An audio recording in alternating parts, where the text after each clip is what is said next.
A block A of weight W slides down an inclined plane of slope S, and the slope is given as 37 degree at a constant velocity.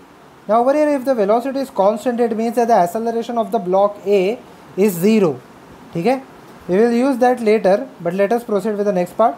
Also of weight W rests on top of A. Okay, there is another block which rests on top of A. The plank B is attached by a cord to the top of the plane. Okay, if the coefficient of the static friction is the same between the surface A and B and between the surface S and A, its value is, we have to calculate the coefficient of friction. Now let us first mark out the forces for A. A के लिए mg नीचे रहेगा, this will be equal to mg cos theta, this will be mg sin theta. Now both of them have the same weight, it means that both of them have the same mass. There will be a normal force between the block A and the wedge, which will be N1 upwards, and there will be a normal force between the block A and block B, which will be vertically downwards, which is equal to, let me call this as N2. Okay. Now since the block A is sliding on the left hand side, the friction due to both of them, let me call this as F1, and let me call due to the second, let me call this as F2, will act in the backward direction. Okay, if the body is sliding down, the friction will act in the opposite direction. This is for A. Let us calculate the mark out the forces for block B. The same N2 which was acting downward for A will act in this direction for B. There will be mg which will act in downward direction. There will be tension which acts in the direction of the rope. Okay, so let me first draw the vector for block B. This is basically this is the normal force N2. There is a tension which acts in this direction. There is mg, so I will resolve it directly.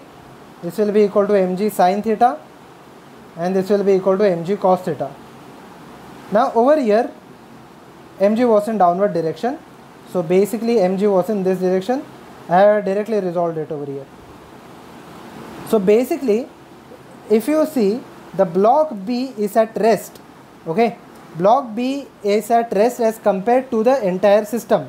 Okay, not with respect to block A, but with the entire system or the wedge. Basically the wedge, with respect to the wedge, the block B is at rest.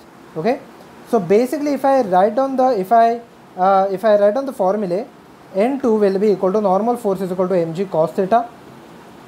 There is a friction force, there is additional friction force. If the friction force, let us see the direction of the friction. If for block A is relatively going with respect to block B, it is going in the forward direction, so the friction is backwards. So for block B, the friction is in forward direction, its value will be equal to F2, same as that of block A but in opposite direction. So the friction in this case will be in this direction. Okay, let the force be F2. Okay, so let me proceed.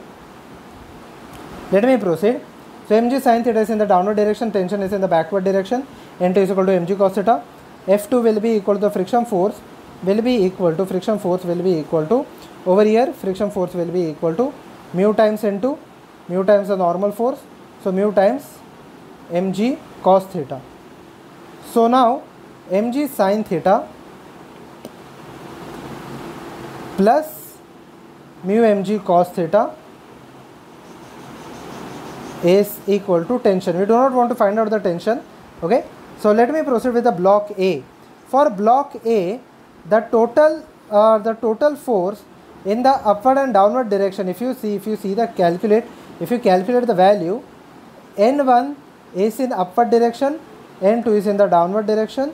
So N1 is equal to N2 plus mg cos theta. The mass of both of them are same.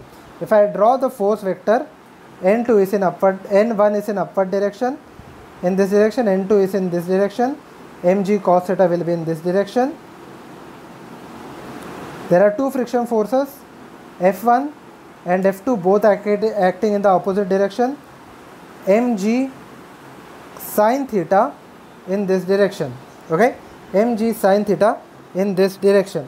So basically over here, you do not want to find out the tension, but over here, if I write down the formula, N1 will be equal to N2 plus mg cos theta. Now N2 is already equal to mg cos theta. So I will substitute the value, it will be equal to 2 mg cos theta. Now I got the value of N1. Okay. Now let me substitute in this formula. Now since the block is moving with a constant speed, okay, or with a constant velocity, it means the acceleration of the block is 0. So total force on this side, that is mg sin theta, will be equal to F1 plus F2. Now let us, now we know the value of F2. We have already calculated what is the value of F2, mu mg cos theta. So I will write this as mu mg cos theta. What is the value of F1? F1 can be written as mu times N1 plus F2. Okay. So basically I can write this part as it will be equal to N1. N1 is equal to 2 mg cos theta. So 2 mu mg cos theta plus mu mg cos theta is equal to mg sin theta. Mg and mg will get cancelled out. 3 mu cos theta will be equal to sin theta, or basically tan theta by 3 is equal to mu. Now tan theta, tan over here is given as, the theta over here is given as 37 degree. So tan 37 will be equal to 3 by 5. So when I substitute over here, tan 37 will be equal to 3 by 4. So 3 by 4 divided by 3 is equal to mu. So mu will be equal to 1 by 4, or mu will be equal to 0.25. Okay. So the value of mu over here is equal to 0.25, which is equal to option number B.